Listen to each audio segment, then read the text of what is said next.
The male druid who was hostile to me just now, he's not from the Moonlight Society, right? The tunnel was filled with water. Matthew asked as he lifted his pants. Of course, he's from the Earth Society. I've never seen him before, so I guess Samantha asked him to help. Ella said happily. Fortunately, Samantha held him back. Matthew smiled. Indeed. Ella obviously didn't understand what Matthew meant. She chattered about the story of the ancient tiger, Eli is an orphan.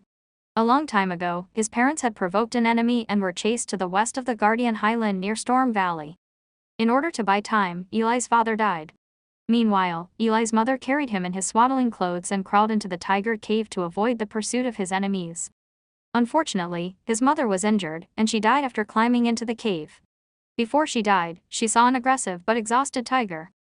Eli's mother said to the tiger, "Eating me is enough for you to fill your stomach. Please let my child go." And so, the tiger silently ate her. The entire process, she didn't make a sound. Perhaps she fainted from the pain, or perhaps she was already dead. In short, Eli, who had memories of his childhood, witnessed this process. It was hard to imagine how he felt when he recalled this matter. After eating Eli's mother, the tiger took Eli to the depths of the cave. There, Eli found 2 tiger cubs that had their eyes closed. That's right. The tigress had just given birth. She was very weak and urgently needed to replenish her energy. If it wasn't for Eli's mother, she might have left the cave to look for food. Even if Storm Valley was the tiger's territory, it was still a very dangerous thing.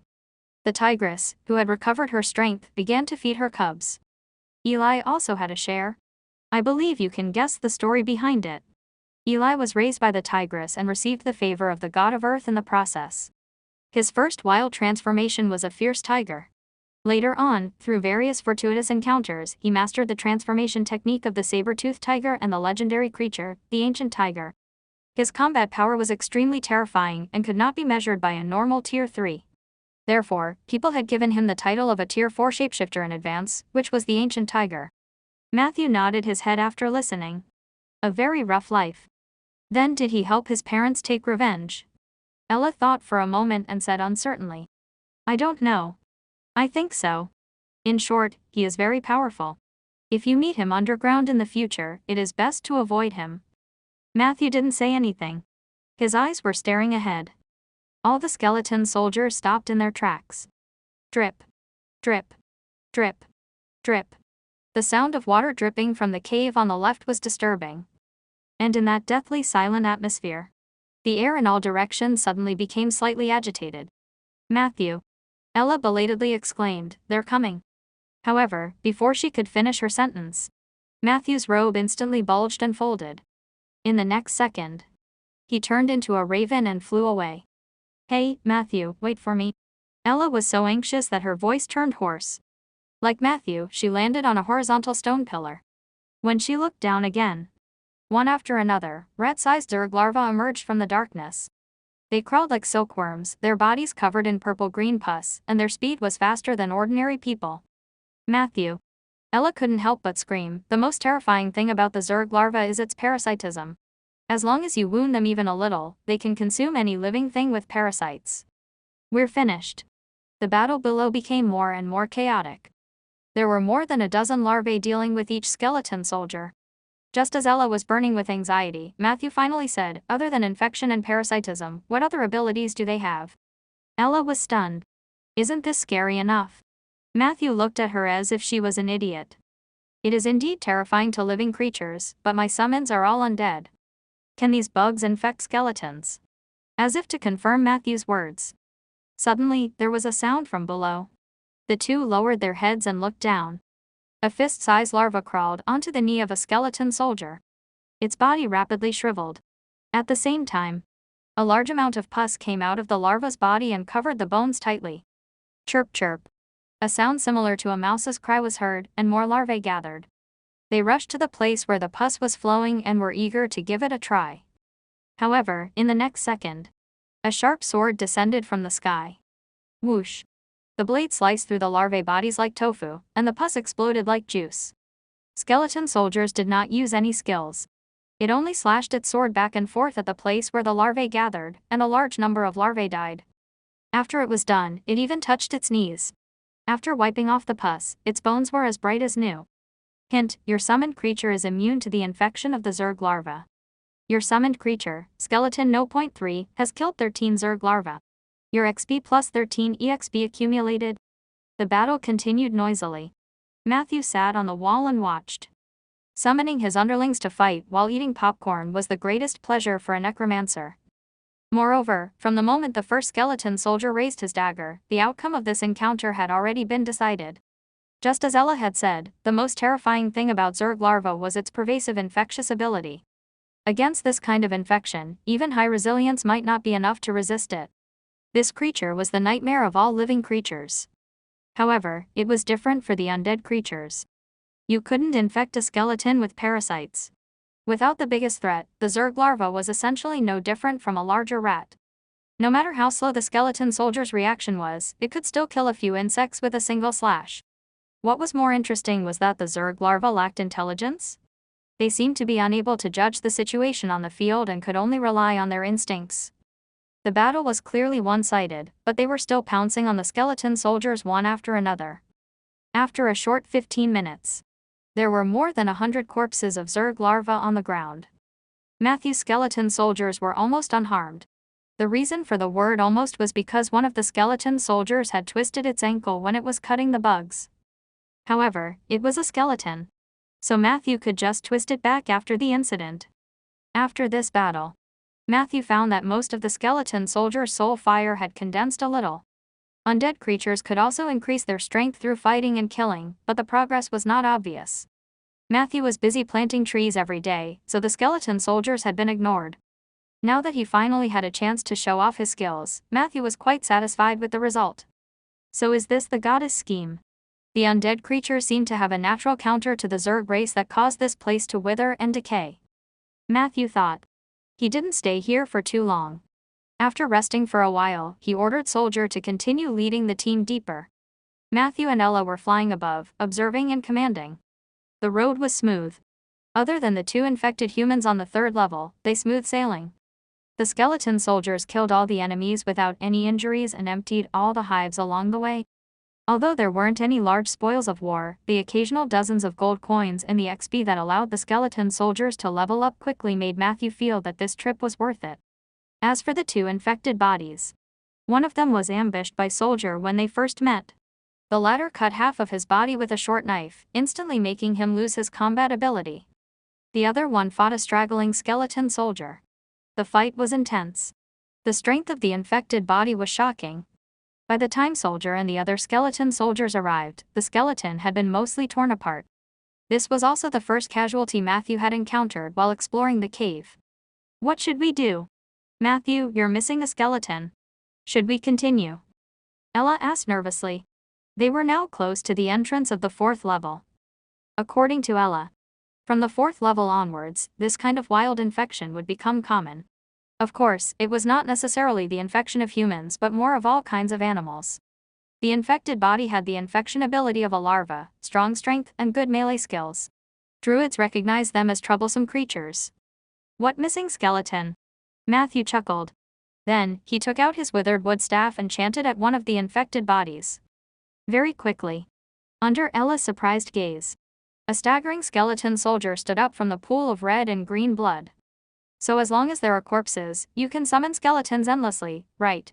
Ella's eyes widened. I guess so. Matthew added in his heart, the key is still my upper limit for summoned creatures. Alright, let's treat it as defeating evil with evil, Ella muttered. Matthew looked at her silently. She hurriedly said, then let's hurry to the next level. Matthew shook his head. No, today's mission ends here. Ella was stunned. Why? Did my words offend you? I'm sorry, Matthew. I apologize to you. I can finally understand the goddess wisdom. Necromancers are indeed more suitable for killing bugs than druids. Matthew yawned. No, it has nothing to do with that. There are only 4 hours left before dawn. I have to rush home to sleep now. I still have to wake up early tomorrow. Wake up early? Why did you wake up early? Ella didn't understand. Planting trees. Matthew said confidently. Don't you know that's my job? The next evening, Matthew simply refused the eager Ella outside the door. He sat down by the bed. Soldier's figure slowly appeared in the corner of the room. Matthew checked the progress of the planting mission. In the past week, he had worked overtime and planted a total of 104 trees, which naturally corresponded to 10 strengthening opportunities. He didn't hesitate and threw everything onto Soldier. 10 rays of light flashed, and soldiers leveled up 3 times, reaching level 9.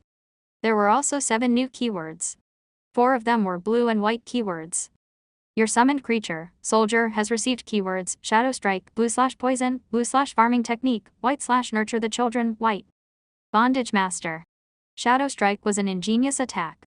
It could use the enemy's shadow to launch a short displacement and then instantly cause extremely great damage. Matthew made a straw doll for Soldier to demonstrate on the spot.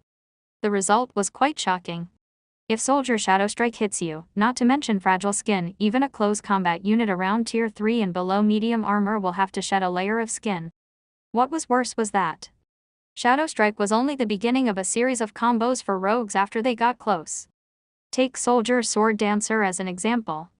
After Shadow Strike, it could immediately follow up with Burial Dance, a killer move with extremely high damage. It was very difficult for low-level adventurers to resist such sudden and continuous explosive attacks. As expected, when fighting with rogues, not letting them get close is the first rule. Matthew didn't think that Garcia's armor could last long when he was entangled by an elite rogue. In his opinion, magic armor was the last layer. When you were forced to reveal your last layer, your life was not far from being controlled by others. Of course, this did not mean that the last layer was not important. The other blue keyword was poison. This was a keyword that included a series of minor skills such as identifying poison, extracting poison, making poison bottles, and smearing weapons with poison. Due to his limited energy, Matthew knew very little about herbal medicine and pharmacology. Now that Soldier had gained such an ability, he could be considered to have made up for his shortcomings in this aspect. In the future, I can ask Soldier to collect poison and make more poison bottles. He can use them himself, and my crossbow will be more lethal. If Shadow Strike and Poison were still within Matthew's knowledge. The last 2 white keywords were hard to understand. What the hell was farming techniques? Could it be that Soldier was actually a farmer when he was alive? Nurture the children. Did he raise small animals like pigs before he died? Or was he a man with rich experience in raising human babies? Matthew looked at Soldier in confusion. The latter still responded to Matthew's gaze with a blank expression. After a while, Soldier looked away. He found a spot in the corner of the bed and quietly sat down. Matthew felt a little helpless. I didn't expect that the gray keyword that had just appeared would take effect so soon. Slacking off, Gray, your skeleton has learned to slack off in non-combat mode. Fortunately, it was limited to non-combat states. If it would slack off in battle, then Matthew would have to consider whether he should give him all the subsequent enhancements. His gaze went past the gray keywords. The good news was, the last 2 keywords were both purple. The bad news was, these 2 keywords looked a bit strange. Shadow Dance Steps, purple, your skeleton can quickly and violently twist its crotch to please and charm the target. At the same time, when it was dancing, a part of its dance steps could cross the shadow realm, thus achieving the goal of speeding up the approach to the target. Bondage Master, purple, your skeleton is good at using rope skills, including binding, even when not in battle. Requirements: to prepare for this skill, please prepare at least a strong enough magic rope for him. So, what exactly does the sword dancer profession is about anyway? Matthew was deeply puzzled. He looked at Soldier again. The latter hesitated for a moment. Then, he got up and twisted his hips at Matthew. The air fluctuated slightly. Matthew's eyelids twitched. At that moment, he felt dizzy. Stop. He pressed down on Soldier's restless crotch. I understand now. The dance steps are indeed powerful.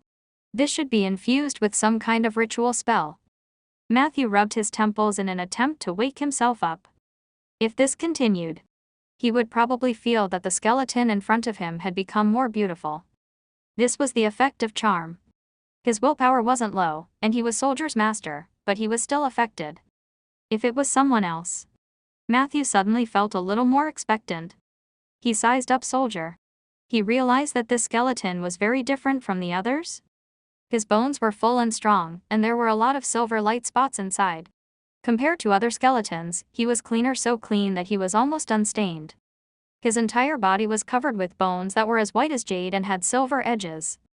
Have you bathed yourself? Matthew asked thoughtfully. Soldier was stunned. 10 seconds later, He nodded uncertainly. Matthew looked helpless. Soldier was good at everything. He had great potential, but his intelligence was too low. This was also a common problem with undead creatures. Even the powerful bone dragon Phily only had 4 points of intelligence. Of course, intelligence did not completely represent IQ, but those with low intelligence usually did not have much of an IQ. Soldier's current mental state was equivalent to a 5-year-old child. It was fine with Matthew's command.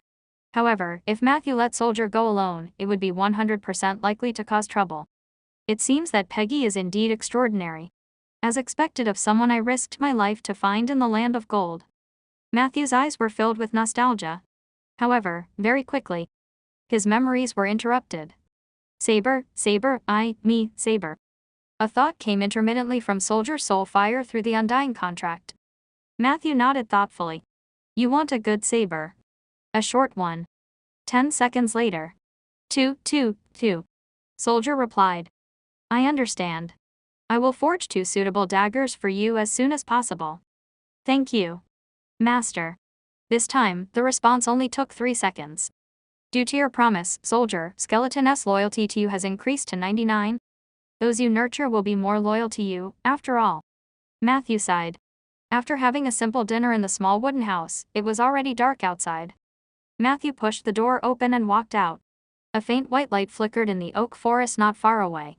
The oak fairies that had been hiding in the dark during the day came out in full force. Except for Princess Lulu, almost all the fairies were dancing around Ella the owl.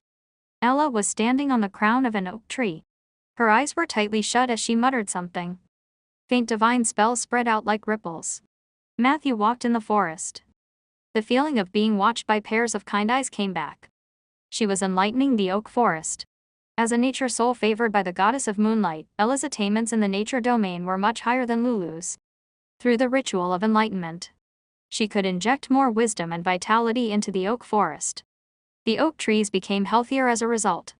And in the long process of growth, if there were someone to enlighten them, then there would be a higher probability of a tree spirit being born among them, which was what people often called the tree guardian. If they were lucky, they might even give birth to 1 or 2 tree shepherds. This was extremely beneficial to the development of the forest. However, it also meant a great consumption for the creature casting the enlightenment. Matthew's actions had been unpredictable. Ella was afraid that he wouldn't go to get rid of the Zerg tonight, so she fulfilled the promise Matthew had asked her to fulfill in advance. Hint, your nature partner, Ella, has completed an enlightenment ritual for your oak forest. Your domain, oak tree, has received a slight upgrade. There was such a benefit. Matthew was overjoyed. Enlightenment could not only benefit the oak trees but also strengthen his domain power. Looks like I have to think of a way to get Ella to come over more after the 3 years are up. Matthew thought. The only uncertain factor was actually Lulu.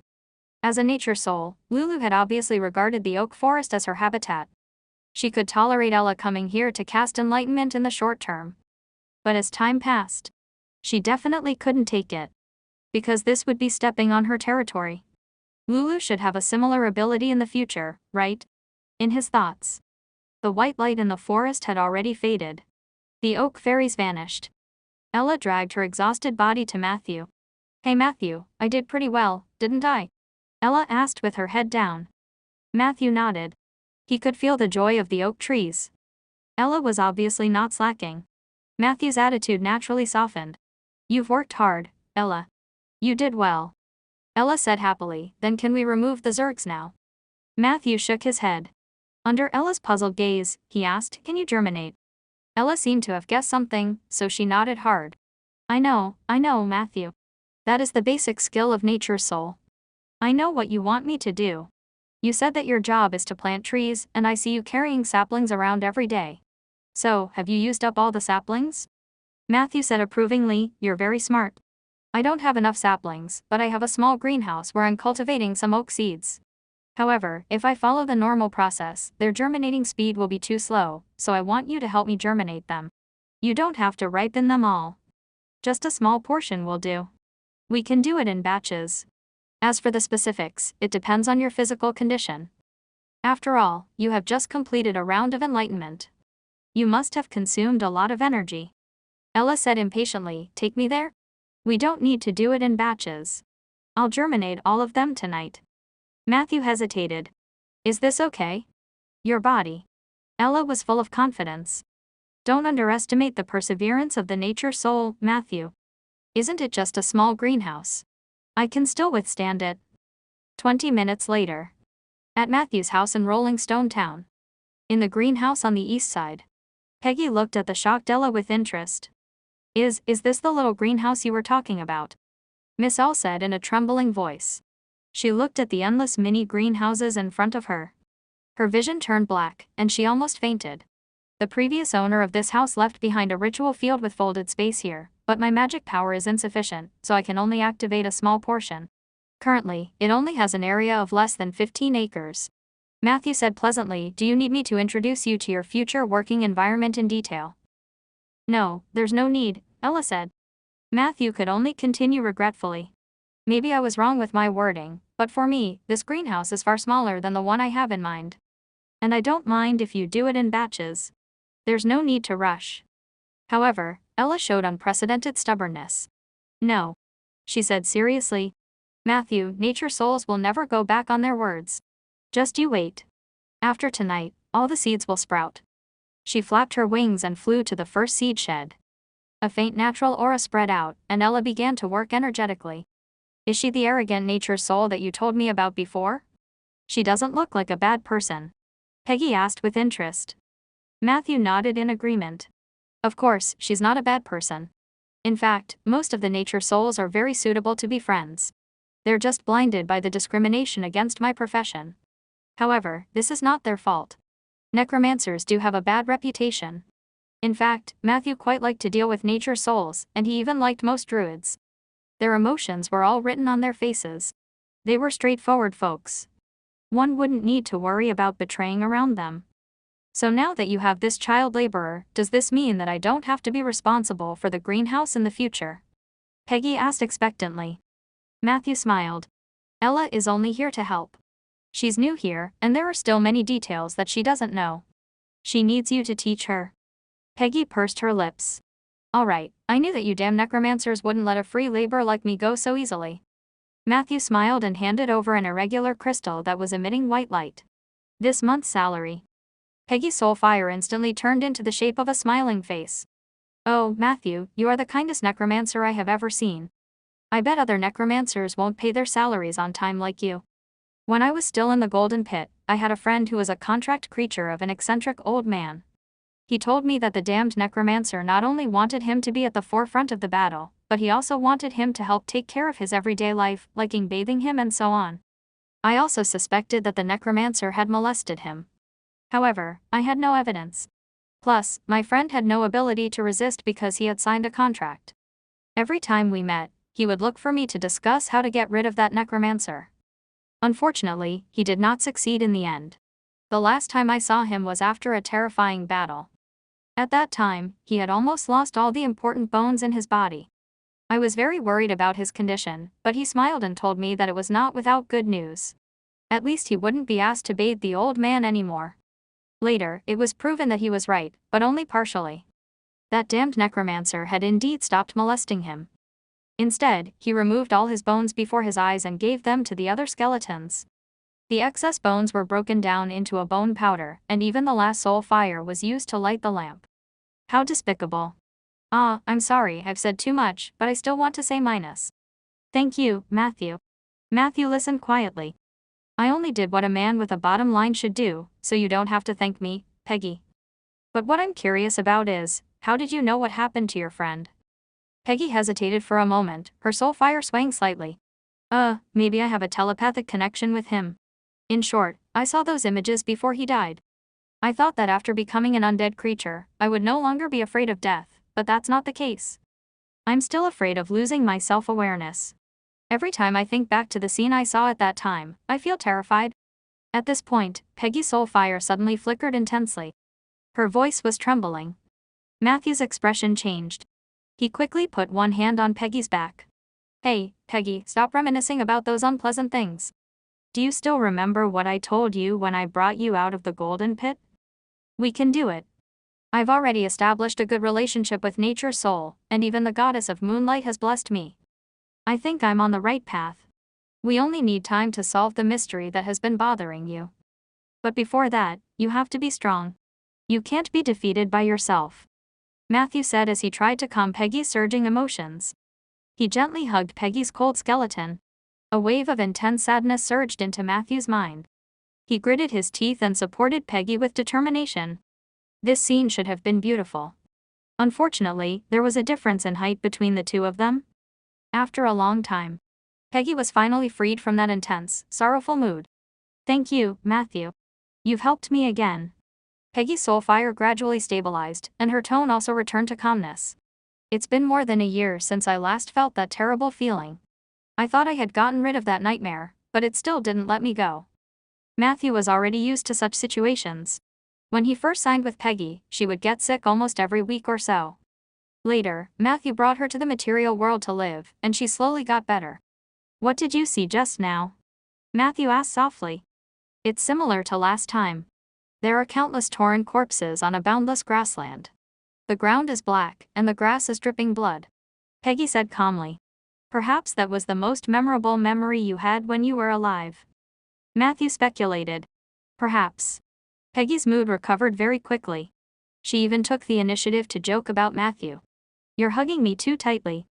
Matthew subconsciously let go quickly, but he immediately reacted and looked at Peggy with anger and amusement. "Oh, Matthew, you're too gentle. It hurts." Peggy smiled proudly. "But to be honest, I'm a little touched. If I weren't already dead, I would have married you." Matthew was about to answer. At this moment, the two of them simultaneously felt a shocked gaze staring at them. Matthew looked sideways. "Am I interrupting something?" Ella said in disbelief. Zerg Nest, 4th level. After a not-so-intense battle, the skeleton soldiers were slowly cleaning up the battlefield. Matthew, on the other hand, looked seriously at the dispirited Ella beside him. This stubborn nature's soul was forcefully taken away from her post after a quarter of the oak seeds had ripened. If Matthew didn't stop her, he was worried that the other party would die in his shed that night. "Are you feeling better?" Matthew asked with concern. "Much better.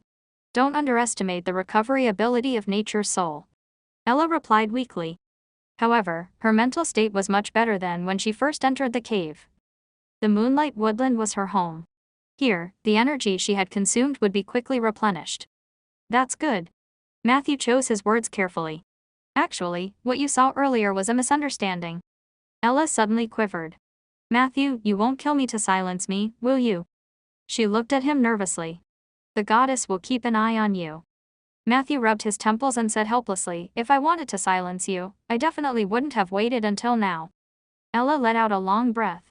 That's good, that's good. Don't take it to heart, Matthew, I understand, but I know that there are many necromancers who develop feelings for their summoned creatures. I have to admit that compared to the other skeletons, Peggy is a real beauty. At the very least, she still has all her bones." At this point, she paused for a long time before she suppressed some emotions and said, "You two have my blessing. Congratulations." Matthew slapped his forehead. Now how was he going to explain himself? Master, there's a hardcover book." Soldier suddenly transmitted intermittent thoughts. Matthew's heart skipped a beat. He avoided the pile of corpses of the infected on the left side of the road. He came to the other side where Soldier was. There was a corpse of an infected human whose stomach had been cut open. Judging from the injuries, Soldier had done it himself. There was a hardcover notebook on the body, probably from the infected person's pocket. There were hundreds of gold coins scattered around the book, which meant that the infected person was once very rich. Matthew did not approach. In the hierarchy of the Zerg, an ordinary infected person was only stronger than a new larva, but an infected corpse was the breeding ground for more than a dozen larvae. After killing them, they had to be dealt with properly to prevent future troubles. "Soldier, bring the book over," Matthew ordered. Soldier did as he was told without hesitation. Puff. A larva suddenly crawled out of the infected man's eye socket and jumped straight at Soldier's thigh bone. Whoosh. A sword shadow flashed. Soldier accurately cut the larva into two in midair. At the same time, he had also picked up the book. Matthew took the notebook, wiped the blood and pus on the cover with a rag, and then looked at it. The size of the notebook was only slightly larger than Matthew's palm. The cover had a pattern made of gold powder that looked like some kind of cuneiform text. Matthew felt that this pattern was somewhat familiar, but he couldn't recall it for a moment. He opened the cover. However, the blood-stained first sentence made his body tremble.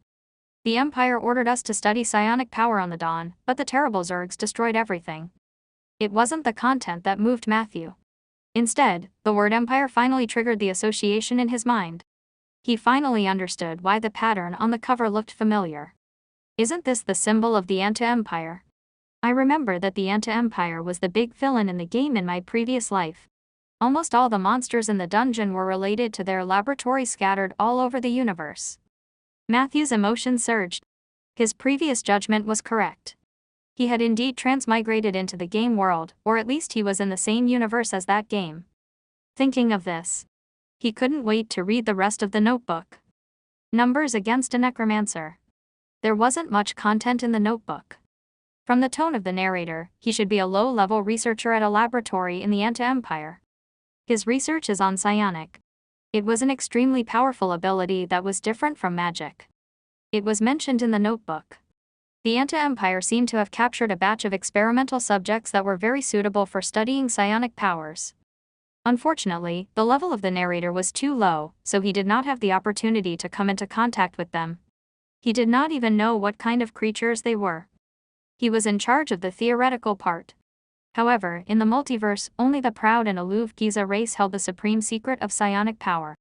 Although there were a few handwritten copies from the Giza people in the laboratory of the anti-Empire, their research on psionic theory was still in its infancy. However, the impatient upper echelons of the Empire had ordered them to conduct the psionic experiments ahead of time. After a certain experiment, a swarm of Zergs that came out of nowhere attacked the laboratory, and most of the people became infected by the violent Zerg. The Dawn they were on had activated the self-destruct sequence immediately after the invasion of the Zerg swarm. It was under such circumstances that the narrator wrote his final words. Yuni from Group 3 was also infected. She treated me to Pettigrew biscuits and took care of me several times at work, but I couldn't confess my feelings to her until the end. Looking at her twisted and crazy face across the glass, my heart ached for a long time until I saw her husband's infected body. Everyone is dead. I locked myself in the cold storage. I would rather freeze to death than become a zombie-like thing, but the cold air soon disappeared. I soon realized that someone had cut off the power supply, but who could have done it? A ghost. I don't know. I don't want to think about it either. I want to save myself. But I'm on a fucking starship that's wandering outside the Empire's territory. No one can save me. If I had known that the apocalypse would come so suddenly, I wouldn't have pretended to reject Baz when he invited me to a striptease show. FCK. I suddenly remembered my childhood dream of sleeping with a large number of women of different races. How did I end up as a mediocre researcher? This is so sad. The above was the second to last page of the notebook. The last page of the book made one's heart tremble. I have a woman now, ha ha ha. She is very voluptuous and beautiful.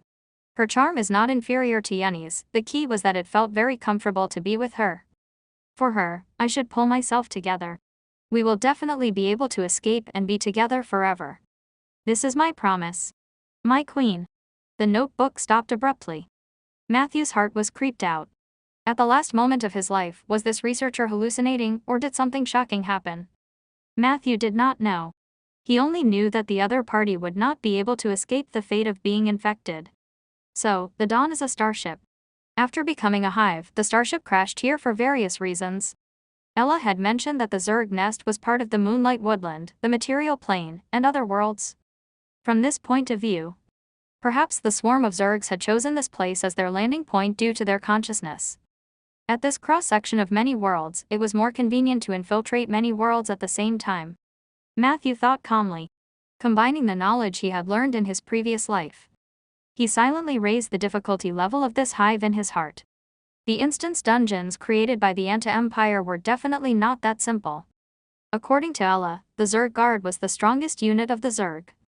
However, Matthew was sure that there were more dangerous creatures hidden below, creatures like the Zerg Queen or King. After all, the anti-Empire is famous for her hubris. Originally, it was prosperous enough to dominate an entire universe, but it set up thousands of laboratories and recruited a bunch of monsters, eventually causing the complete destruction of its own universe.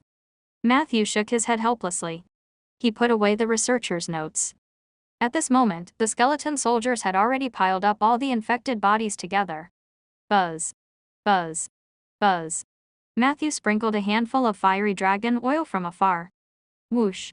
A small flame lit up. The pile of corpses started burning intensely. In less than 10 seconds, the infected and the larvae were burned clean. The flames dissipated. Only black marks were left on the ground. It burns fast and takes only a short time. The arsonist's fiery dragon oil is indeed a necessary tool for burning corpses and destroying evidence. Matthew praised in his heart. What was even more amazing was that the fiery dragon oil only left behind bones. As long as he needed it, he could summon more skeleton soldiers at any time. Matthew led the group forward. The area in front of them was empty. It was obvious that someone had swept through it. At the fork in the road, Ella rubbed her sleepy eyes and said, "These 3 paths all lead to the 5th floor. The only difference is the different entrances. However, you have to take note that below the 5th floor is the activity space of the violent Zerg guards. They are very terrifying and are not comparable to ordinary infected entities." Matthew nodded. If it was before, he might have chosen to move forward boldly. However, since he knew that this was the Anti-Empire's doing, he would not charge forward blindly. The left and right roads have already been taken. It should be Samantha's doing. With her and Eli's combat power, it shouldn't be a problem to clear the local infected, but they won't have an easy time as I do. With that in mind, Matthew decided to take the middle path. Before entering the 5th level, he had to clear all the Zergs in his way. However, before he could give the order to the skeleton soldiers, intense footsteps suddenly came from the next tunnel. Whoosh! A yellow and black phantom jumped out of the tunnel. The moment she bumped into Matthew and the others, she cursed, "Damn it." Matthew took a closer look. It was a leopard. The leopard's forelimbs touched the ground and then bounced up. It walked upright like a human. The spots and animal skin instantly faded, revealing a beautiful figure. "Return to where you came from immediately. I'll try to buy you some time. Remember, don't look back. They're here for me, but if you're discovered, I'm afraid you won't be able to escape." Samantha said hurriedly and crouched down on the ground. She didn't move, but in the blink of an eye, a lifelike leopard appeared in front of everyone.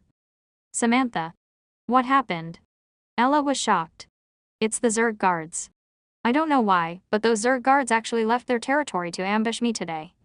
I almost fell for it. Hurry up and stop asking." The leopard shouted angrily. Then, without looking back, she ran back into the tunnel. Deep in the tunnel, all kinds of strange roars could be heard. "Matthew, we have to help." Before Ella could finish, Matthew transformed into a raven and flew up to the top of the cave. "Wait for me." Ella followed in panic. However, Matthew did not fly far. He only found a high platform where he could stand and observe the situation while deploying his skeleton soldiers. Fierce fighting sounds came from the tunnel. After a while, the leopard's figure appeared again. There were 3 bloody wounds on her body, one of which had worms crawling on it. "Ella, why haven't you left yet?" The leopard saw the owl in the stands and was shocked and angry. "The skeleton soldiers move very slowly. I'm afraid we won't be able to outrun the enemy." "I want to know how many Zerg guards are chasing after you," Matthew said. Samantha was stunned when she heard Matthew's voice. Before she could respond, a large group of people rushed out of the tunnel. At that moment, Ella could not help but scream. Matthew was also shocked by the ugly appearance of the monster at the front. What kind of monster was that? It was like a monster made of countless human legs and bodies, but the joints were not sewn carefully. The iron wires barely held the joints together, and the Zerg larva crawled out one by one. Its skin was purple-red, and its speed was extremely fast. Wherever it passed by, there would be a large pool of yellow-green mucus on the ground, making people feel extremely nauseous. Violent Zerg Guard, LV-10. And behind this monster were more than a dozen infected ones. This number had indeed exceeded the limit that the skeleton squad could handle under normal circumstances. "Go. I'll stall for time. Eli will be here soon. Don't worry about me," Samantha shouted. As she spoke, she growled at the guard. After successfully attracting the other party's attention, she went around the terrain and played hide and seek with the other party. The skeleton soldiers were engaged in a battle with the infected. The scene was extremely chaotic. However, in this situation, the lack of individual strength of the skeleton soldiers was magnified infinitely. In less than half a minute, 3 skeleton soldiers were suppressed by the infected in a one-on-one battle. Beep beep beep. More footsteps came from the tunnel. The second violent Zerg guard quickly appeared in front of everyone. Unlike the first violent Zerg guard, which was almost entirely made up of human thighs, this violent Zerg guard had countless arms. They looked extremely evil. "Soldier!" Matthew shouted. In the shadows, a skeleton that was moving forward while twisting its hips suddenly attacked. Like a ghost, he appeared behind the second guard, and the short sword in his hand slashed out like a storm. In the blink of an eye, he had cut off all the stitches on the guard's body. Ha! The monster actually turned into a pile of minced meat on the spot. Hundreds of larvae jumped out. They shouted and pounced on the skeleton soldiers and Samantha. Very quickly, the space became too small for the leopard to bounce around. She was careless, and several wounds appeared on Samantha's body. "Samantha, get over here." Matthew's voice came from the high platform. She glanced at Matthew. Matthew had returned to his human form and was holding a shiny magic book in his hand. She hesitated for a moment and finally, under Ella's loud persuasion and the effect of the divine badge on Matthew's chest, she approached him at an extremely fast speed. 10 steps behind her, there were 2 infected ones chasing after her. "You'd better have a way to escape. Otherwise, I can only take Ella away," the female druid said quickly. Matthew did not answer. He lifted the book slightly and started chanting. Puff. A group of mysterious magic words floated in the air. The 2 infected ones charged at them, but they seemed to have hit a wall and their heads were bleeding. Not only that, but their bodies also began to weaken rapidly, as if a force was sapping their vitality. "Defensive Psalm, you have cast the spell's rune of guard and protection from good and evil." Protective spell. Aren't you a necromancer? Samantha was surprised. "Of course, I'm a bona fide necromancer." Matthew smiled. "And you'll soon know why people say that you should never assume you have a numbers advantage against a necromancer." In the next second, Matthew suddenly let out a sharp syllable. In the chaotic battle, a lotus-like gray fog suddenly bloomed from the body of a skeleton soldier that was about to fall. A large amount of negative energy poured out. There was a loud bang. The skeleton soldier exploded. It directly killed several infected ones and even more larvae around it. However, the real explosion had just begun. You have used the spell Last Dance on skeleton soldier number 9. You have started using consecutive corpse explosion. Corpse explosion. Necromancer's signature spell, one could learn it as long as one reached level 4. The principle was to use mental strength and mana to pry the negative energy from the newly dead body, causing it to explode due to energy imbalance. Therefore, the first requirement for corpse explosion was a corpse that had been dead for no more than 5 minutes. Fresh bodies teetered on the balance of life and death. That was why a small imbalance in the energy could release such a shocking explosive force. When a necromancer who was proficient in corpse explosion reached the 2nd rank, he had the opportunity to learn an advanced spell called Corpse Explosion Chain. This skill could give corpse explosion a powerful buff. The corpse of a creature killed by corpse explosion would have a 50% chance of automatically creating another corpse explosion. Coincidentally, Matthew had mastered this technique a year ago. Coincidentally, each of the violent Zerg infected ones and violent Zerg guards was infested with countless violent Zerg larvae. In terms of chaining corpse explosion, these larvae perfectly played the role of connectors. The damage of a single corpse explosion wasn't great, but the health points of the Zerg larvae were even lower. They were almost instantly killed. And each larva would be treated as a single unit to increase the probability of a chain corpse explosion greatly. That's why. Bang. Bang. Bang. After the first explosion sounded from the damp and dark cave, the continuous explosions sounded like firecrackers during the spring festival in Matthew's previous life. The haze of negative energy continued to rise from the cave. They looked like little mushroom clouds. The high-intensity chain explosions also inevitably caused abnormal airflow in the cave. Even though the 3 of them were within the protective spell, they could feel the wind whistling past them. Ella staggered. If Matthew hadn't reacted quickly and grabbed her, she was almost swept away. Rumble. The serial corpse explosions caused the stone wall to collapse. For a moment, a strong wind blew, and white smoke billowed. A large number of Zergs died in the explosion. In the midst of the chaos, Samantha saw the arrogant guard who had ambushed and chased her. It originally wanted to rely on its thick skin to pass through the area with the most intense explosion. However, a series of mournful wails followed. Its bloated and huge body fell down uncontrollably. In the end, in the purgatory of negative energy woven by white bones and gray fog, the Zerg guard had also contributed its body to the corpse explosion feast. Boom. The huge body exploded. All the creatures within 20 meters of it were blasted into pieces. Matthew estimated that after the big guy exploded, the number of Zergs present had already decreased by more than half. However, the corpse explosion continued. Slowly, the loud explosion chain turned into occasional explosions. 20 minutes later, Matthew used the arcane missile that came with his charge staff to deal with the stragglers that escaped the explosion.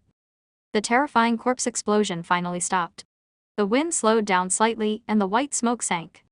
The three of them walked out of the range of the gradually dimming rune of guard. In front of them was a mess. A large amount of debris was mixed together.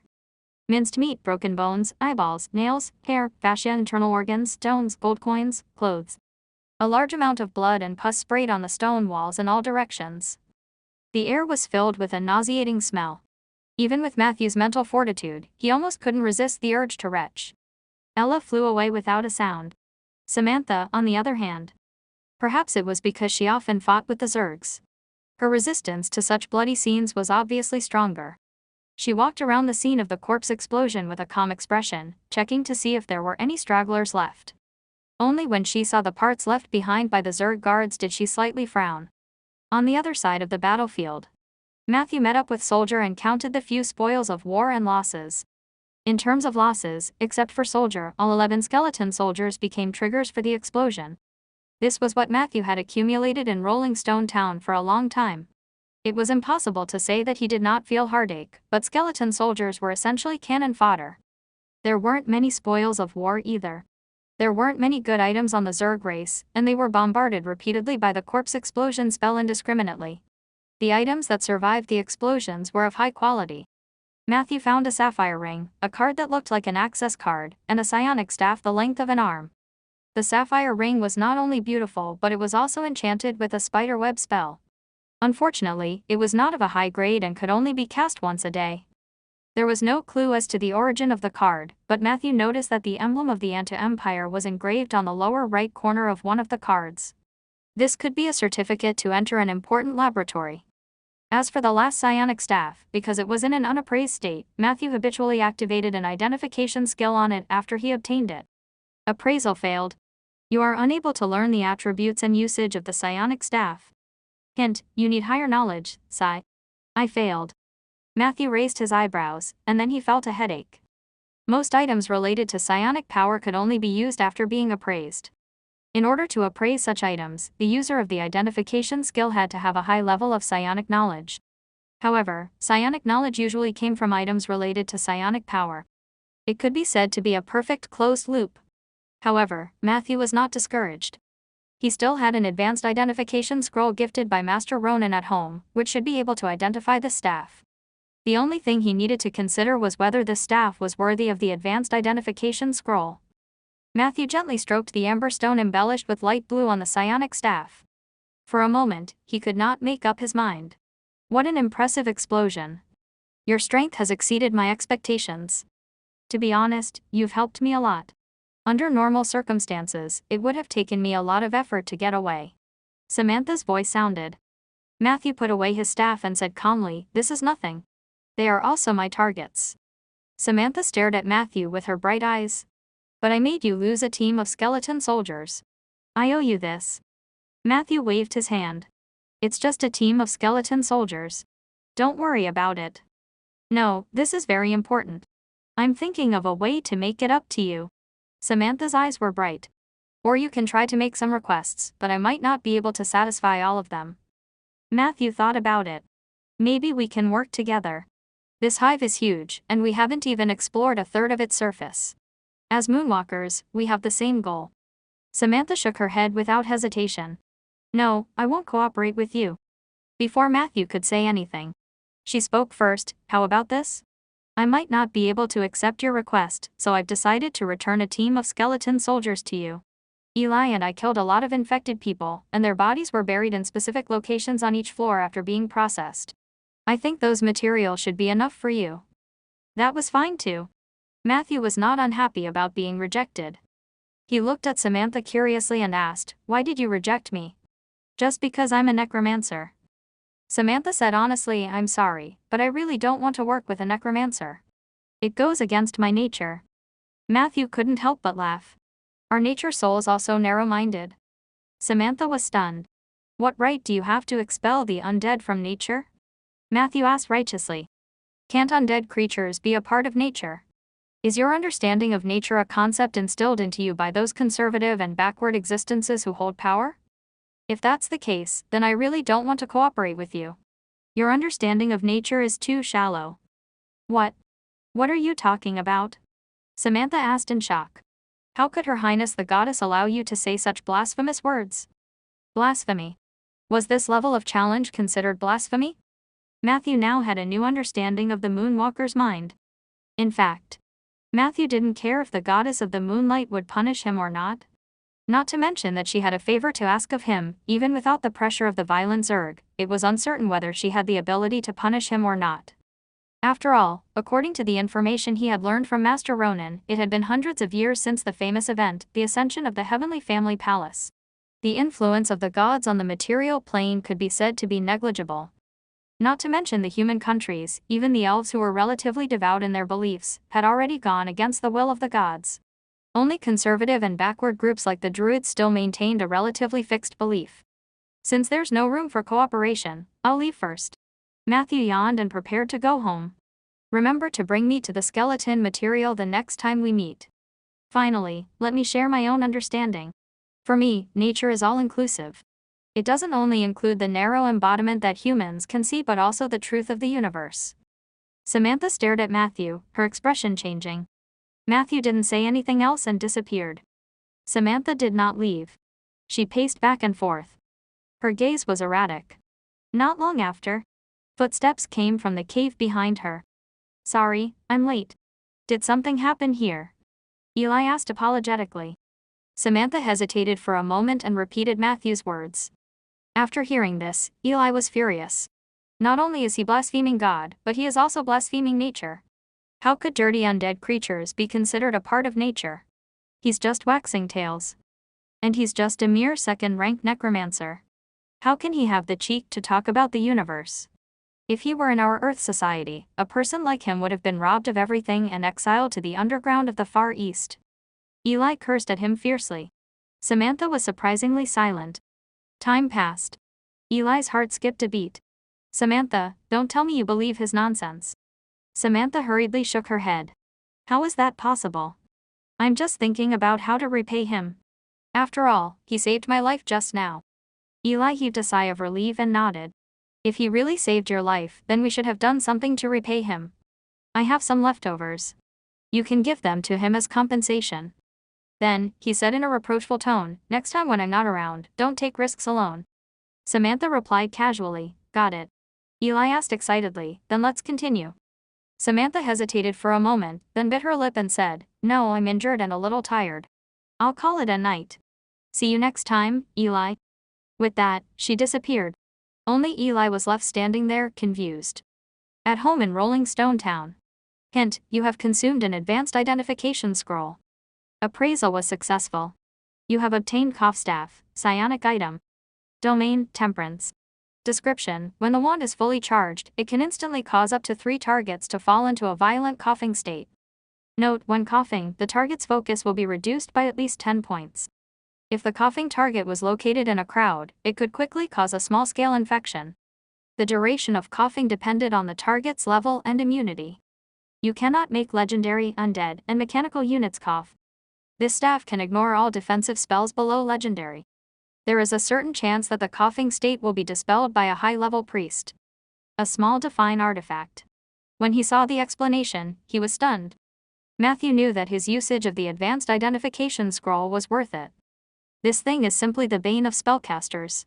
He fondly caressed the smooth side of the staff. Focus was the most important attribute of spellcasting. If one did not focus enough, it was very likely that the spellcasting would fail, and the consequences of the failure were often extremely tragic. Imagine this. A high-level mage who had carefully set up a defense was passionately chanting a high-level spell that could turn the tide of the battle. Suddenly, his throat felt itchy, and his eyes rolled back. The spell stuck and turned into a cough. Then, what happened next? While his focus was being cut off, he still had to endure the terrifying spell backlash. Mages and warlocks were not the only ones who could be affected by this wand. It could also interrupt druids, shamans, and bard spellcasting. One step further. Rogues, who needed high-precision movements to maintain their threat in battle, would also suffer setbacks. High-level warriors, monks, sword saints, and other resistant monsters could probably cough while hacking at people. The others would be affected to varying degrees. As for the priest. In this era where the gods are far away, it's not that easy to meet a priest. No wonder the Anta-Empire is so crazy. Psionic energy does have its merits. Matthew held the psionic staff tightly in his hand. After a moment of excitement, he frowned slightly. Because in the next line of the description, there was another sentence. Staff charging method unknown, insufficient psionic knowledge. Even an advanced identification scroll could not figure out its full appearance, which showed how rare psionic knowledge was. However, Matthew was not in a hurry. This scroll had already helped him determine the direction of the information search. Next, he just needed to find a way to collect knowledge, such as the charging method of psionic items. It seems that I have to find time to visit the Crucible House and find the Tower Spirit, who is extremely lacking in love, to inquire about Master Ronan's recent situation. He thought about it. Matthew put away the psionic staff properly. Then, according to the usual practice, he began to review tonight's encounter. In a situation where I suddenly encounter a large number of enemies, it's not a problem to abandon the ordinary skeleton soldiers. However, I could still do better in terms of distance control. My clothes were already stained with blood. If I asked Peggy to wash my clothes later, she would nag at me again. This was very embarrassing. The defensive spell in the defensive psalm is indeed impressive. The second-tier infected body can't go through the shield at all, but it can probably take a few hits from the third-tier violent Zerg guard. There were still some blank pages at the back of the spellbook, which seemed to be able to be filled with some other defensive spells. However, such spells were usually for one-time use only. I wonder how much a mage who specializes in defensive magic will charge to imbue the pages of the spellbook. The existence of the Anta-Empire proves that I have indeed come to a world with a game-like worldview. Psionic items are very powerful, but I can't have too many greedy thoughts. I should first do my old job well and study other things when I have the strength. I'll set a small goal first. I'll expand the oak forest to about 1,800 trees before summer comes. The tip of the quill dipped in mineral ink flew across the cheap papyrus. Writing manuscripts was a small habit that Matthew had developed since he transmigrated. At first, he only recorded the difficulties of planting trees and some esoteric knowledge. Later, he would also use them to vent his longing for his hometown and record some thoughtful content. Anyway, he used Chinese characters, and his handwriting was so illegible that only he could barely recognize it. He saw this as a unique way to relieve stress. During this period of time, Matthew's brain was often alternating between extreme emptiness and high-speed operation. Swoosh. Swoosh. Swoosh. The pleasant sound of writing rang out. Matthew quickly wrote the last paragraph. As for what I said before I left, I hope it left an impression on Samantha. Maybe she will be my first experimental subject to explore my unique path of legend. Perhaps Eli has potential too. However, I still have to be careful not to hurt them. Although these two druids are old-fashioned, they are very kind and upright. Undying in nature. This was the question that Matthew had been thinking about ever since he transmigrated. He knew very well that these two seemingly different paths would be the source of his future power. Based on the world's knowledge, the two paths were almost completely opposite. People did not even want to think about why they were opposite, as if it was a natural law. Matthew had once asked Master Ronan this question. The latter pondered for a long time before giving Matthew an answer. Ronan told him that all the concepts that were currently used on the continent could not be separated from the interpretation of the world by the gods of the Age of Enlightenment.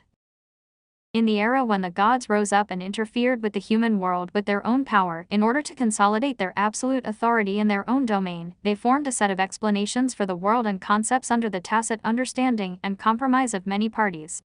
This was the worldview inherited by many races on the continent. This concept had lasted for too long. As a result, no one was willing to break it for hundreds of years after the gods left. For mages, spells are low-level tools, domains are middle-level tools, and concepts are high-level tools. But to the gods of the Heavenly Family Palace, the concept was their life. For example, in the Age of Enlightenment, if one day all living beings believed that what rose at night was no longer the moon, then the next day, all the gods related to the moon were at risk of falling. Of course, the situation was very different after the ascension of the Heavenly Family Palace. The gods were powerless to interfere with the present world. Concepts were still a source of power for them, but concepts were no longer fatal. More importantly, they became too weak. This is why we can sit here and discuss concepts without considering the feelings of the gods. In fact, they were a bunch of pitiable worms that had been swept into the trash heap, destined to never shine again in this world. After their ascension, it was the era of spellcasters. I admire your views on nature and immortality. If you embark on the path of legend one day, you might really have a chance to walk on a supreme path that no one has ever walked before. These were Ronan's original words. Matthew was deeply moved after hearing it. He was excited that the light shone on his previously lost path, but he was also glad that he met a good teacher like Ronan when he had just started. In Matthew's opinion, it was inevitable that the concept of undying and nature went hand in hand on his body. If he continued to use the existing concepts and worldview, then the two would inevitably conflict with each other. He even suspected that the chaotic characteristics of the system were a manifestation of conflict. To solve this problem, he had to come up with a new concept. And in this new concept system, he had to make the undying and nature mutually inclusive. This was theoretically possible. After all, the negative energy plane that symbolized the origin of the undead was naturally formed. It should belong to the broad sense of nature. As time passed, there would be a day when the world would be destroyed. When the universe was destroyed, it would return to death, and death was a subdomain of undying. The two could be mutually inclusive. Of course. With Matthew's current strength, it was still too early to talk about the concept. He had to grasp the power of undying in nature at least before he could announce the new concept to the world. But a journey of 1,000 miles begins with a single step. Persuading the most conservative druid to accept the possibility of the overlapping of undying and nature was Matthew's task after planting the tree. He finished writing. Matthew did not put away the stack of papyrus. He was just taking a short rest. Then, he continued to write. Next was the content of his future plan. Matthew liked to make plans regularly and list out the things that needed to be done one by one. The first was planting trees. Before summer arrived, this was Matthew's main business. No project could affect his continued effort in planting trees. For this reason, he decided to reduce the time he spent cleaning the Zerg nest at night. After all, the lower he went, the more dangerous it would be. He had to ensure that there were no stragglers that escaped from the upper levels before he considered going to the next level. He believed that Ella and the goddess would understand. The second was the learning of spells and the advancement of his profession, which had been delayed for half a month. These two were actually not that urgent, not to mention the spells that could be learned at any time. Matthew's level was now stuck at level 8. If he wanted to continue to improve, he had to complete a ritual called Night of the Undead to obtain the qualification to advanced necromancer. He could also go for other powerful or unorthodox advanced professions: the true necromancer, the Lord of Paleness, the Lord of the Dead Souls, the Sayavode, the Tomb Guard. There was also Bayan City's characteristic advanced necromancer class, the Chained Death. In short, if he did not advance, his level could not continue to increase, and his experience could only be stored temporarily. However, advancement often required a lot of energy and time. After some thought, Matthew decided to plan for the advancement in the first week of summer. This meant that he still had enough time to think about which path to take. Lastly, he needed to add some necessary props and items. He wanted to buy scrolls. The weapon that soldier requested had to be forged by someone else. If he still had money left, Matthew wanted to exchange it for a bigger magical bag. Also, a long time ago, he had taken a fancy to a ring in the Crucible house that could increase his energy limit. However, he thought about it. He sighed. In the end, he crossed out the last 2 items from his to-do list. It was late at night when all the paperwork was completed. Matthew sorted the papyrus paper and pressed it with different weights. He had just stretched when a white light shone. Pa! A coconut fell into Matthew's arms. Wait, where did you get this? Matthew was surprised. Unfortunately, the oak tree fairy came and went quickly. He only saw a flash of white light, and the other party disappeared, leaving Matthew alone to enjoy this gift of nature. Domain, Temperance. How do I crack open this thing? Matthew touched the thick coconut shell with both hands, not knowing whether to laugh or cry. However, very quickly, his attention shifted from the coconut to the ability gift of nature. He pondered for a moment.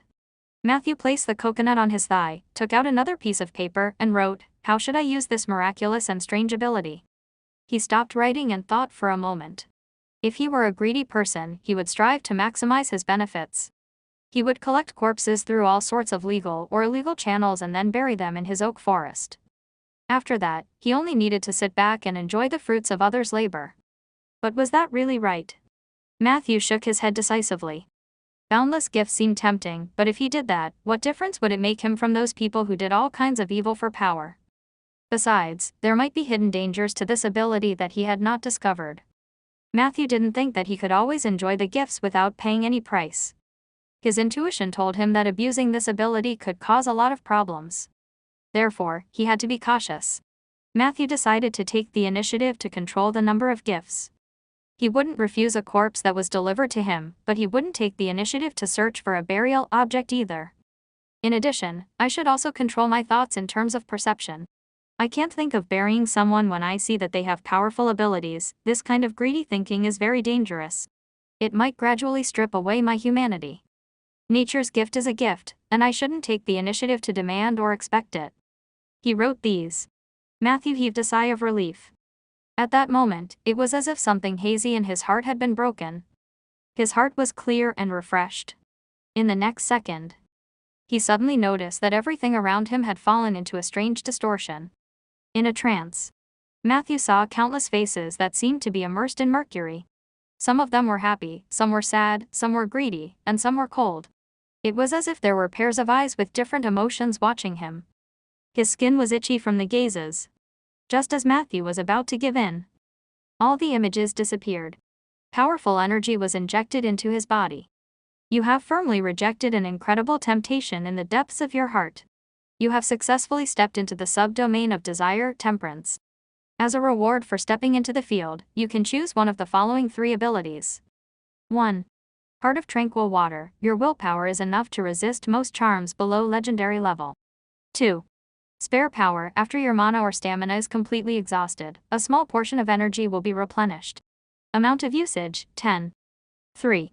A Heart Without Regrets. You can choose whether to seal the emotion regret. After sealing it, you will never be disturbed by this emotion. After the unexpected joy, Matthew began to think. These 3 options actually had their own merits. A Heart Without Regrets could help a person permanently remove a relatively negative emotion, and it could also be unsealed at any time. It was flexible and easy to use. There was a limit to the number of times he could use Spare Power, but it could always help him in a desperate situation. However, who could refuse the Heart of Tranquil Water? Out of courtesy, Matthew glanced at the other 2 options and chose one without hesitation. You have completed the enlightenment of the temperance subdomain. Your current status, initial entry. You have received a permanent status of clear mind. Clear mind. Every day, as long as you complete the restraint of a certain desire, you will have a clear mind for at least 1 hour. In this state, your learning efficiency will be 3 times that of usual. This is very useful. If we're talking about desire, I am already restraining it every day. Matthew couldn't help but mutter. In the next second, a faint voice came from outside the basement. I knew it. Matthew, I knew that you were actually restraining the urge to violate me every day. You necromancers are all the same, aren't you? Matthew turned around. Peggy was swinging her long legs against the doorframe. As she was doing that, she was still winking at Matthew. This scene. Matthew could only say in his heart, What's the matter? He asked. There are 3 big things I'm about to tell you. Peggy became serious. Like and subscribe.